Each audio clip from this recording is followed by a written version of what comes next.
Youth को आगे आना पड़ेगा। यदि यूथ अभी के टाइम पे आगे नहीं आया तो ये देश बर्बाद हो जाएगा। हम यदि तुम्हें डेवलपमेंट नहीं करवाना तो जो बनी बनाई चीज़ें हैं उनको क्यों तोड़ना है तुम्हें? तुम तो मेजोरिटी हो, मेजोरिटी कब से खतरे में होने लग गई? 90% पॉपुलेशन है तुम्हारी और तुम बोल रहे हो खतरे में है। तुम ये गोली पिला के इंडिया का जो तुम बेड़ा गर्क करने में लगे हो ना, वो अब नहीं चलेगा। 90% तुम्हारे देश की आबादी हिंदू है। कौन सा हिंदू खतरे में भाई तुम्हारे देश में? क्रूड ऑयल कितना इंपोर्ट करते हैं रशिया से, यूरोप को बेच देते हैं, उसका पैसा कहाँ जा रहा है?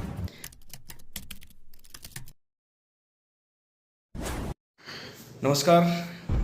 अभी के टाइम पे भी यदि हम उठे नहीं ना तो देश इस कदर खराब हो जाएगा। हम आगे आने वाली पीढ़ियां हमसे पूछेंगे कि उस टाइम तुम लोग कर क्या रहे थे। हमारे पास में ना कोई जवाब रहेगा कि हमारा देश बर्बाद हो रहा था, हम सिर्फ उसे देखे जा रहे थे। इसके अलावा अपने पास कुछ नहीं बचेगा यदि अभी का युवा आगे नहीं आया तो। अरावली को सरकार काट रही है, 100 मीटर से नीचे की जो भी पहाड़ियाँ उनको काट दिया जाएगा। डजेंट मैटर कि वो अरावली कितनी इंपॉर्टेंट है राजस्थान वालों के लिए, गुजरात वालों के लिए, हरियाणा वालों के लिए।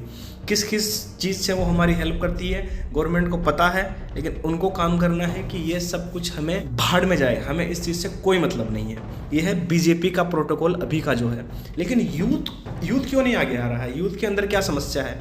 समस्या यूथ के अंदर ये है, यूथ को दी गई है गोली धर्म की गोली दी गई है, जातिवाद की गोली दी गई है। मैं एक हिंदू धर्म के बैकग्राउंड एरिया से आता हूँ।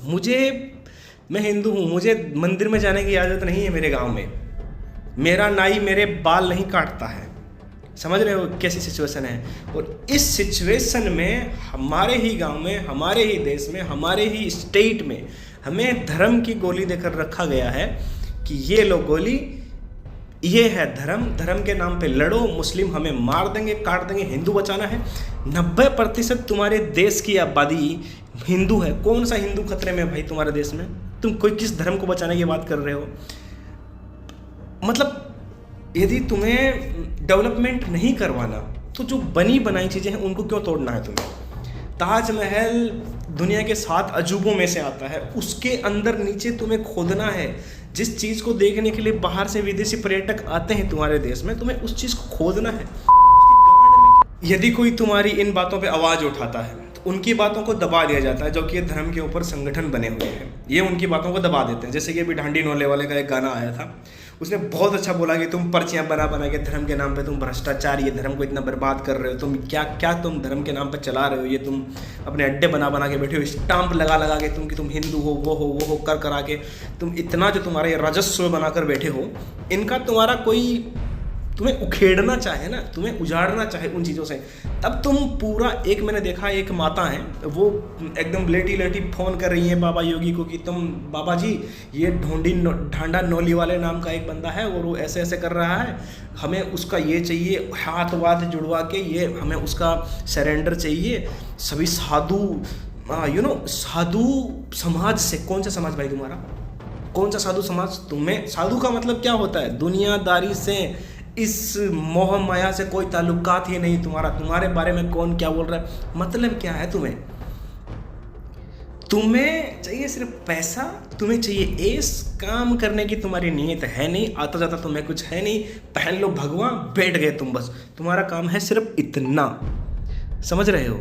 और तुम यही करना जानते हो और यही तुम करोगे। तुम्हारी ही वजह से जो हिंदू धर्म को लेकर अभी इंडिया में जो बवाल चल रहा है, जो हिंदुओं के नाम पे जो भ्रष्टाचार फैलाए जा रहे हैं, गायों के पीछे दौड़ाया जा रहा है। मैंने बहुत सारी वीडियो ऐसे देखे, गौ माता, वो देखो गौ माता जा रही, वो देखो गौ माता जा रही।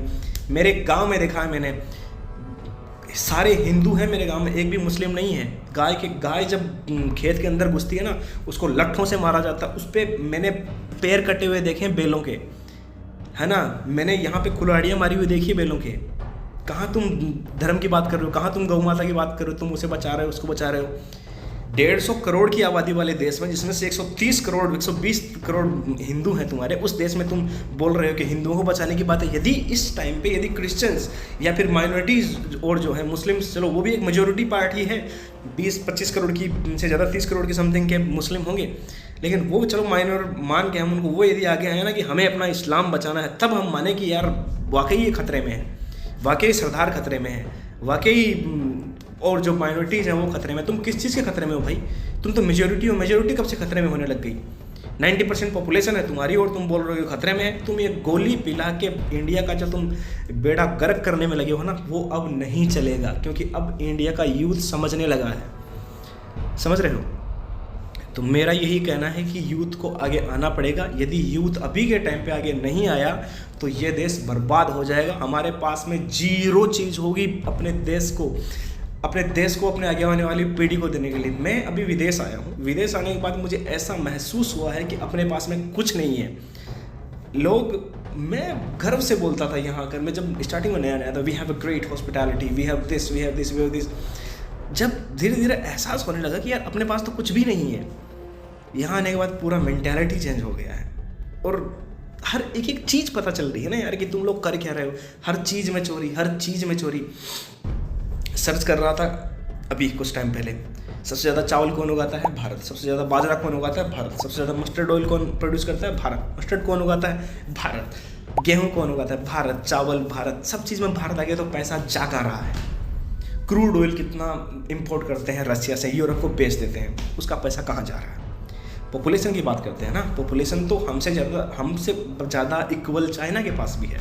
उनका डेवलपमेंट और हमारा डेवलपमेंट देख लो, क्या कंडीशन है, क्या अलग है।